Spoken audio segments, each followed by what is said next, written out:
Hi, we're doing something today that I've been looking forward to for a long time, that I've been getting some questions about from you, and it doesn't entirely fit with what usually goes on this channel, but I wanted to talk about it because first of all you had questions, and second of all it's a massive interest for me, and it is ethical/sustainable clothing. I don't really consider myself to be a person who has an interest in fashion or a massive interest in clothes, but obviously clothes are a part of everyone's life. But I got a little bit more into talking about it because of the ethical/sustainable side of it. As you might have seen me talk about on Instagram stories or some other places, I'm trying to make certain changes in my life to see if we can, be a bit better towards the planet and humanity, and I wanted to talk about it. Just in case you don't know about it, I have a whole YouTube channel with my friend Marion. It's called Take Your Time. There we talk about cruelty-free beauty because we switched to using cruelty-free makeup I think about 4 years ago, but we're also going to be talking more about sustainability. But I kind of wanted to do this specific video on this channel because I think people who are already really into it and know a lot about it are probably already following like YouTube channels like the one Marion and I have, but I think it's a discussion that everyone should take part in and everyone can use a bit more information about. A while ago I asked you to send me questions, so I'm going to answer some of those questions.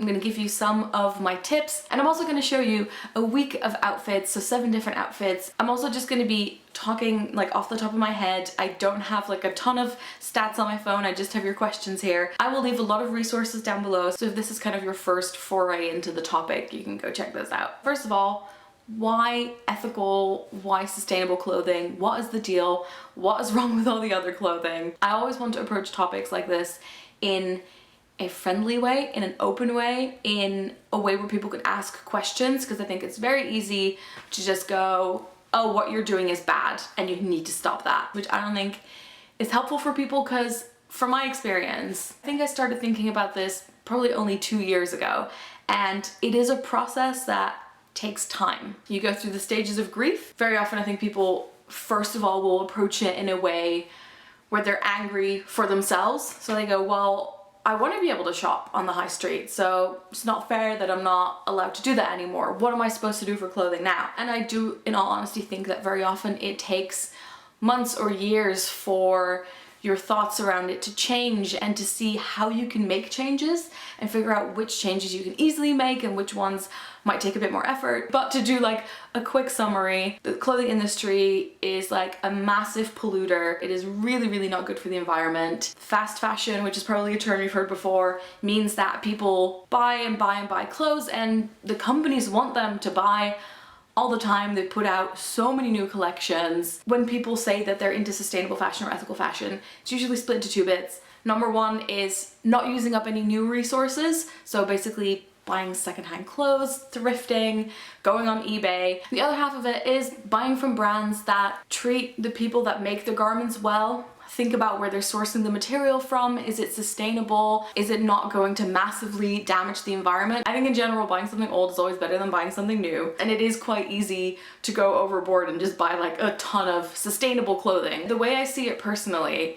is that the best thing you can do is not buy any new clothing or really limit what you buy. Buy secondhand clothing, and then when you do buy stuff, buy it so you can wear it for a long time. There's obviously a lot of more expensive sustainable brands, but there's also more and more all the time that are kind of somewhere in between. I think I'm gonna get to some questions, and then I'm gonna show you some outfits and like share some brands that I like. A lot of questions that I got were around like body image, how to find bigger sizes. So I am a size 16. That means that I used to be able to shop at quite a lot of the high street stores, but definitely not all. And I find that some sustainable brands go up to size 16, but because, between different clothing companies, sizes can range massively. I feel like sometimes when I get a 16, I'm like, there is no way this will fit me. For me, it's finding certain cuts that work with my shape. So if you're kind of at like the cutoff point of certain brand sizing, you can see if there's certain shapes that might work for you. I find it really hard to shop in thrift shops because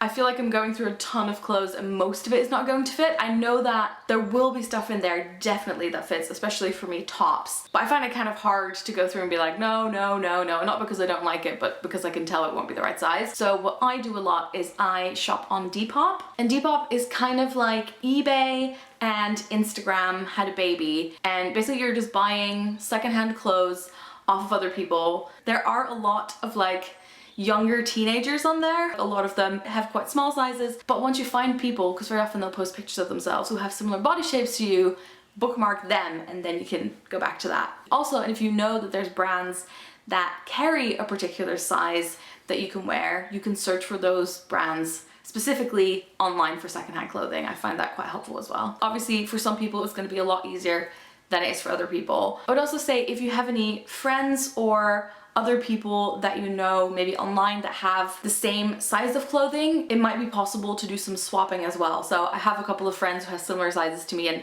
we sometimes wear each other's clothes, or when someone is looking to like donate some clothes or they want to get rid of it, you can kind of swap between yourselves. Then someone's request was ethical friendly on a budget. I shop a lot of sustainable brands in the sale. There's always sale.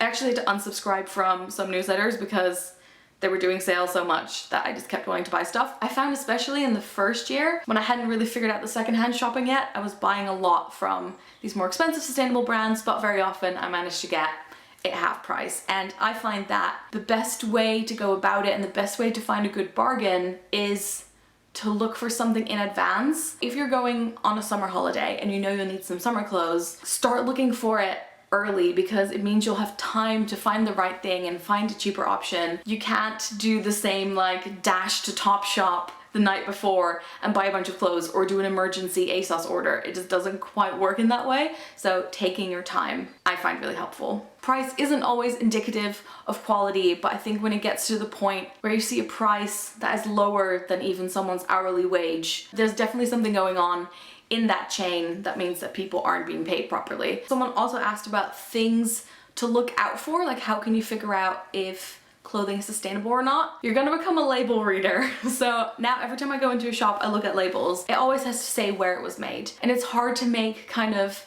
sweeping statements about this because you don't want to say, oh, everything that's made in China is mass produced. You usually have to go a little bit deeper into it. But very often I'll be on the lookout for labels that say like made in Europe, for example, or made in France, made in Italy. That's where Spain, Italy, France, there's a lot of brands that are based there that are smaller, that are more sustainable and pay their workers fairly. Look out for stuff that says designed in ... and then made somewhere else. So a lot of brands are like, oh, designed in London, but very often they will get their clothes made somewhere else, so you can't really say anything about that. And then brands' websites are often a good place to go. Now I know with cruelty-free makeup, very often the brands will just blatantly lie about their animal testing policies, or they kind of know how to phrase it and know how to work their way around it. And for me, I am always on the lookout for like a full page on the website that talks about where are the clothes made, what are their values when it comes to treating the workers properly, their packaging, sourcing the material for the clothes. Even a brand having a page like that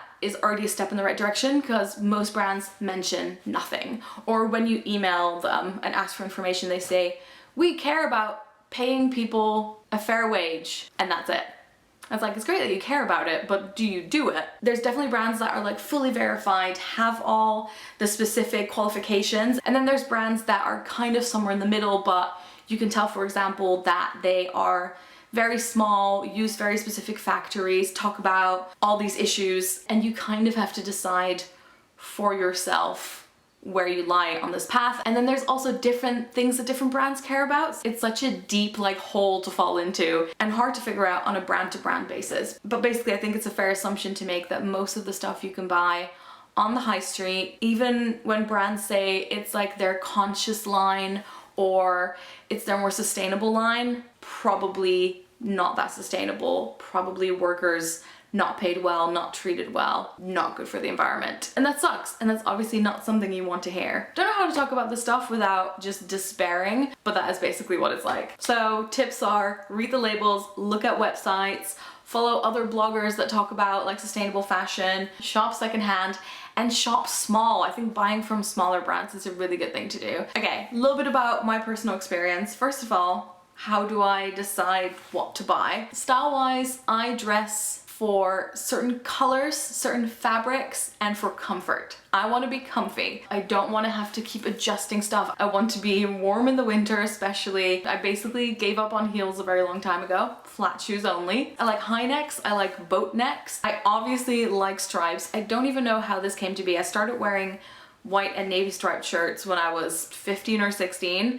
liked that look and have stuck with it ever since then. I buy a lot of things because they look nice on camera, so I don't have loads of really dark colors because I find that blues look nice on camera, like burgundy, stripes. I wear a lot of shorter skirts in the winter with leggings. I don't like tights. I basically wear leggings always. Again, comfort. Easy to go to the bathroom. And the shorter skirts look great, but they often ride up, so I mostly wear them in winter when I'm wearing a coat because I always have a backpack. Again, good for my back. None of that side bag business because I bring too much with me. And then in the summer, I've discovered that wearing midi skirts, so kind of like flowy skirts, elastic waistband, hit just above the knee or just over the knee, don't ride up as much. Also, I do feel like I have kind of a uniform. I took a picture of all these clothes laid out and realized that it's basically black and white striped tops. My white laundry is hilarious because it's just striped tops. Dungarees and skirts, and most of them are really soft, so they're basically like a corduroy fabric. And denim, like button-up blue shirts, dark, light. I wore the same black flowy skirt to work probably 3 days out of 5, and 2 years in, some people still go like, oh, I like that skirt. I'm like, yeah, I've been wearing this pretty much every day. All right, let's get into these outfits. I hope you're ready for my incredible fashion commentary. This is so funny. Okay, outfit number 1 is obviously a classic. So I discovered a couple years back that I love dungarees, especially corduroy ones, because they're often a little bit more stretchy. Black pair you can't go wrong with. This is actually a dark navy. Got this off of Depop, looked brand new. Was a tenner. The shirt is from a French brand called Armor Luxe. I discovered this brand when I went to a boutique in a small town by the coast, and the lady hand-picked everything in the boutique, and she told me about this brand, the fact that it's really, really long lasting, and I bought the shirt in 3 different colors, and it has lasted me for a really, really good while. It's nice and thick, really good material, so would highly recommend if you're on the market for a stripy top. Then this is definitely a classic. I own about 3 or 4 of those corduroy skirts. Again, I think these were from New Look. I initially picked one up from the shop a couple of years back, but then knowing my size and knowing that these existed, I have then gone and bought some secondhand as well on Depop. The shirt is quite an old one, probably just bought it at a normal high street shop, but again, since then I've just bought a variety of different blue button-up shirts, from denim to a more kind of cotton material, and I just feel really comfortable in button-up shirts. Whenever they do fit right, I can tuck them in, so I usually buy them a bit smaller. They don't actually fit around my hips, but when you tuck them in, it doesn't really matter. I also have this light blue button-up oversized shirt, which always makes me feel like an art teacher, and I love it. Also, I just think blue is the nicest color on me, besides maybe like black and white stripes, and I think it goes especially well with my new ginger hair. All right, this is what I like to call my 70s outfit. It's not entirely 70s. Oh, and it has pockets for your phone. Again, this is a really, really old denim skirt, but you're able to pick up a denim skirt at pretty much any charity shop. And I wear this at least once a week, pretty much every week. And I think with my wardrobe, you can tell that all these tops and all these skirts and all these dungarees pretty much go together, so they're super easy to switch out. Now, this is a new favorite outfit. The skirt, again, I got on Depop for a tenner, and it is so nice and soft. It has big pockets, and again, it's like not too tight at the waist, and you can tie it to accentuate the waist a bit, so really love it. So comfy. Then the top is from a small sustainable brand that I can't remember the name of, but I will hunt it down for you guys and put it in the description. It's such nice quality. It's a bit more of a slouchy fit than I'm usually used to, but when I got it, I could just tell that that is something that hopefully I will have for years and years. I just hand washed it for the first time because I want to be really careful with it. I bought these as a combo actually. So the top is from Topshop, but again, bought it on Depop for maybe £13. This is my like party fancy dinner outfit. So I have loads of different black tops, turtlenecks and things like that, and I just combine those all with the same skirt because I just really like this color combo, and again, goes nice with the hair. Now, this is a classic. You'll see me wear this many times a week. Another Armor Luxe shirt, and this is an old skirt that I bought at a shop years and years ago, and again, when it goes, I'll have to find a replacement, but until now, it is the perfect basic, and I wear it with a denim jacket quite often. It always makes me feel very twirly when I wear it, and I think it's just a very flattering cut. The tulle makes for quite a flattering draping. All right, again, a slightly newer purchase. I got this skirt off of Depop as well. And this time I actually asked the person to measure the waist because I wanted to make sure that it fit right. Cardigan is one of my favorite pieces for my wardrobe. It's from a sustainable brand called Thought, and the color just makes any neutral outfit work so well. It's very cozy in winter, but it's not too thick, and I can wear it with the last outfit too. The last outfit is the one I was wearing in this video. I think the shirt I'm wearing is from Sea Salt, which is a brand that's based in Cornwall. I don't know exactly where the clothing is made, but I do know that it's a brand that kind of pays attention to those things. The dungarees, again, from Depop. I think it was like a supermarket brand. Got it for £8 and it fits so well. I think it's a lovely color. This color combo, the mustard and the burgundy, are a winner for me. So that was me awkwardly prancing around. I hope that you have a bit more of an idea of how I get dressed, what I like, and where I find my clothes.